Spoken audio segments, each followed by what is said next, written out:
Kalau saya sih sebenarnya kuncinya satu, yaitu ingat kenapa saya melakukan ini.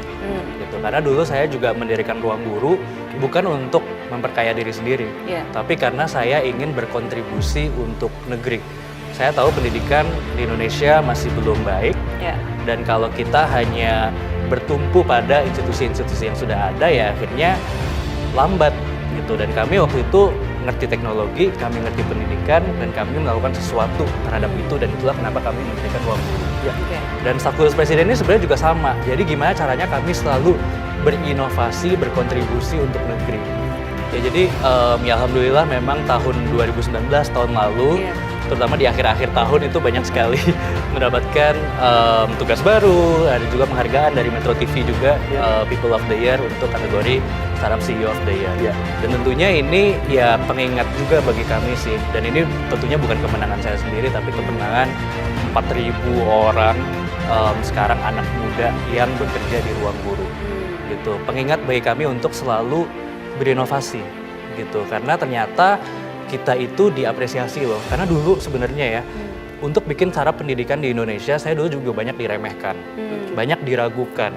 Untuk dapat investor, untuk dapat modal tuh susah. Karena apa? Dulu yang atraktif atau yang dianggap bagus itu adalah misalnya e-commerce, atau ride hailing, marketplace. Tiba-tiba mau bikin pendidikan, emang pendidikan di Indonesia bagus? Emang syarat pendidikan ada di Indonesia, bahkan di Asia Tenggara ada nggak sih?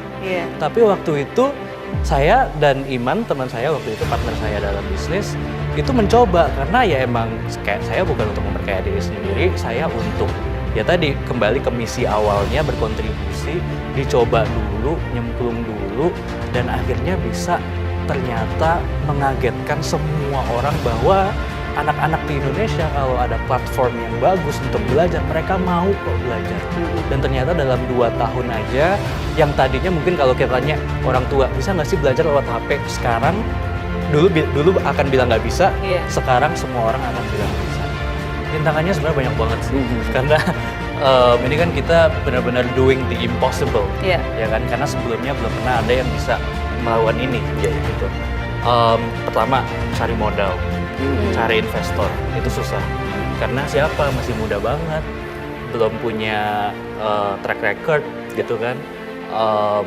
Tapi akhirnya kami setelah ngomong sama banyak investor akhirnya dapat. Terus misalnya waktu itu kami ada kerjasama dengan pemerintah misalnya. Kerjasama dengan pemerintah itu juga mulainya dari nol, karena saya juga tidak punya koneksi apa-apa, ya kan. Dan itu ya kadang-kadang harus nunggu di depan ruangannya si bapak, udah jauh-jauh gitu ya, dan waktu itu ya maksudnya duitnya nggak banyak kan, jadi emang harus dikumpulin untuk terbang dan sampai sana, nunggu di depan ruangannya sampai akhir hari tetap nggak ditemui dan akhirnya tidak bertemu. Wah, itu banyak sekali yang seperti itu. Juga misalnya ketika lagi susah untuk gaji karyawan itu kan misalnya ada ratusan lah waktu itu ya. Nah itu kan setiap bulan saya harus keluarin gaji dong. Dan itu kadang-kadang aduh nutup nggak nih, sampai misalnya harus pinjem sana sini untuk demi menggaji karyawan misalnya. Dulu, jadi ini perjalanannya udah panjang banget dari 5 tahun kemarin gitu, sampai sekarang.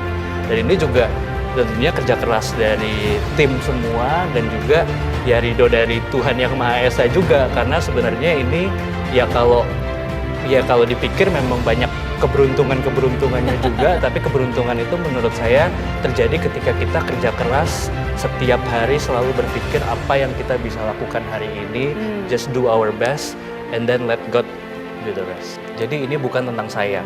Kalau itu tentang saya, ketika saya gagal, saya akan take it personally, atau saya akan melihat bahwa ini saya gagal, ya udah saya nyerah aja. Karena ya udah, mimpi saya udah habis gitu. Tapi ini saya melakukan ini buat orang lain gitu.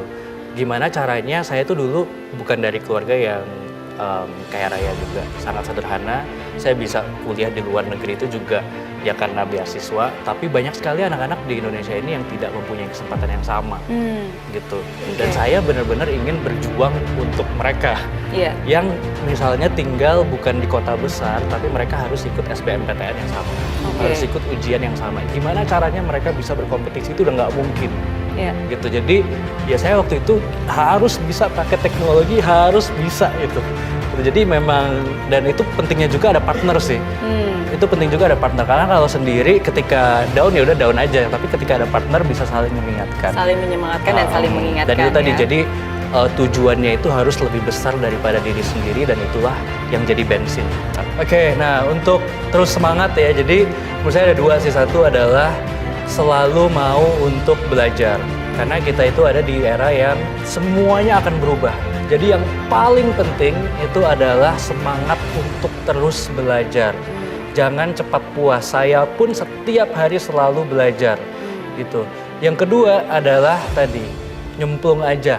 Coba aja, kalau misalnya suka dengan suatu sektor, suka dengan suatu proyek, mulai aja. Karena disitulah kalian akan belajar tentang diri sendiri, apa yang kalian suka, apa yang kalian tidak suka, dan apakah kalian benar-benar passionate di bidang itu.